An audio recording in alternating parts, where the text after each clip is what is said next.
हरे कृष्णा, नमस्कार, जोहार मेरे प्यारे दर्शकों। मैं आपका मित्र कुमुद रंजन सिंह बहुत बहुत स्वागत करता हूं आप सबों का। प्यारे दर्शकों, मैं अपने निवास स्थान जमशेदपुर झारखंड से आप लोगों के समक्ष उपस्थित हूं। प्यारे दर्शकों, पंचांग के अंतर्गत आने वाले 27 जन्मकालिक योगों की श्रृंखला में आज मैं चर्चा करने जा रहा हूं 12वें नंबर के जन्मकालिक योग की, जिसे हम ध्रुव योग के नाम से जानते हैं। इससे पहले कि मैं चर्चा आरंभ करूं, मैं कुछ बेसिक्स जरूर शेयर कर देना चाहूंगा, जिससे वैसे दर्शक जो नए हैं और अभी भी जुड़े हैं, इन युगों को समझने में उन्हें कोई परेशानी ना हो। प्यारे दर्शकों, सूर्य और चंद्रमा के बीच की दूरी के आधार पर पंचांग के अंतर्गत आने वाले 27 जन्मकालिक योगों का निर्माण होता है। 27 जन्मकालिक योगों के नाम इस प्रकार हैं: विस्कुंभ, प्रीति, आयुष्मान, सौभाग्य, शोभन, अतिगंड, सुकर्मा, धृति, शूल, गंड, विद्धि, ध्रुव, व्याघात, हर्षण, वज्र, सिद्धि, व्यतिपात, वरयान, परीग, शिव, सिद्ध, साध्य, शुभ, शुक्ल, ब्रह्मा, इंद्र और वैधृति। इन 27 योगों में 14 शुभ योग हैं, 5 मध्यम योग हैं और 8 अशुभ योग हैं। 14 शुभ योग इस प्रकार हैं: प्रीति, आयुष्मान, सौभाग्य, शोभन, सुकर्मा, वृद्धि, वज्र, सिद्धि, शिव, सिद्ध, साध्य, शुभ, शुक्ल और ब्रह्मा। 5 योग मध्यम योग की श्रेणी में आते हैं, जिनके नाम इस प्रकार हैं: ध्रुव, हर्षण, वरयान, परिग और इंद्र।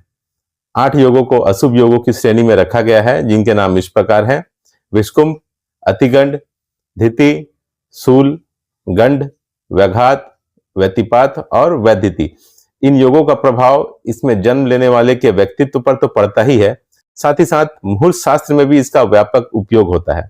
27 जन्मकालिक योगों में ध्रुव योग 12वें नंबर का योग है और इसे शुभ योगों की श्रेणी में रखा गया है। ध्रुव योग के भगवान है श्री हरि विष्णु और इसके स्वामी ग्रह है बृहस्पति। ध्रुव योग में जन्मे जातक तेजस्वी होते हैं, पराक्रमी होते हैं तथा बुद्धिमान होते हैं। स्वभाव से इस योग में जन्मे जातक बहुत विनम्र होते हैं, अर्थात डाउन टू अर्थ होते हैं। इस योग में जन्मे जातक अपने पिता की तुलना में माता के ज्यादा करीब होते हैं, अर्थात ये मातृभक्त होते हैं। ध्रुव योग में जन्मे जातकों का शुरुआती जीवन संघर्षशील होता है, लेकिन धीरे धीरे वो प्रगति की राह पर अग्रसर हो जाते हैं। ध्रुव योग में जन्मे जातक राजनीति, कूटनीति और रणनीति की अच्छी समझ रखते हैं तथा साम, दाम, दंड, भेद सभी युक्तियों का बहुत बेहतरीन तरीके से इस्तेमाल करते हैं।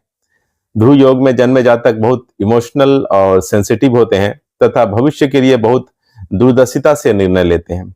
इस योग में जन्मे जातकों में परिस्थिति के अनुसार अपने आप को ढाल लेने की अद्भुत क्षमता होती है। इस योग में जन्मे जातक स्वतंत्र स्वभाव के होते हैं और किसी बंदिश में बंद कर काम करना पसंद नहीं करते। मुहूर्त शास्त्र के लिहाज से भी ये योग अत्यंत शुभ माना गया है और सभी प्रकार के शुभ कार्य आप इस योग में कर सकते हैं, जैसे शादी विवाह कर सकते हैं, सगाई कर सकते हैं, गृह प्रवेश कर सकते हैं, नया वाहन खरीद सकते हैं, देश विदेश की यात्रा कर सकते हैं, खेतों में बीजारोपण कर सकते हैं। अपने शरीर में सर्जरी या ऑपरेशन कराने के लिए ध्रुव योग सर्वश्रेष्ठ है। ध्रुव योग में जन्मे जातक अगर जमीन से लगे कार्य करें तो बहुत अच्छा लाभ मिलता है उन्हें, तथा प्रायः ऐसा देखा गया है कि इनका जो भाग्योदय होता है ध्रुव योग में जन्मे जातकों का, वो जन्म स्थान से दूर ही होता है। ध्रुव योग में जन्मे जातकों की कुंडली में अगर बृहस्पति ग्रह योग कारक की भूमिका में हो तो ध्रुव योग का प्रभाव उन पर पूर्णतः फलित होते हुए दिखेगा। इसी प्रकार अगर ध्रुव योग में जन्मे जातक की कुंडली में बृहस्पति मारक ग्रह की भूमिका में हो तो ध्रुव योग का प्रभाव पूर्णतः फलित होते हुए नहीं दिखेगा। ऐसा इसलिए क्योंकि बृहस्पति इनके इस योग के स्वामी ग्रह हैं। तो प्यारे दर्शकों, इस प्रकार मैंने ध्रुव योग का संपूर्ण विवरण आप लोगों के समक्ष प्रस्तुत कर दिया है।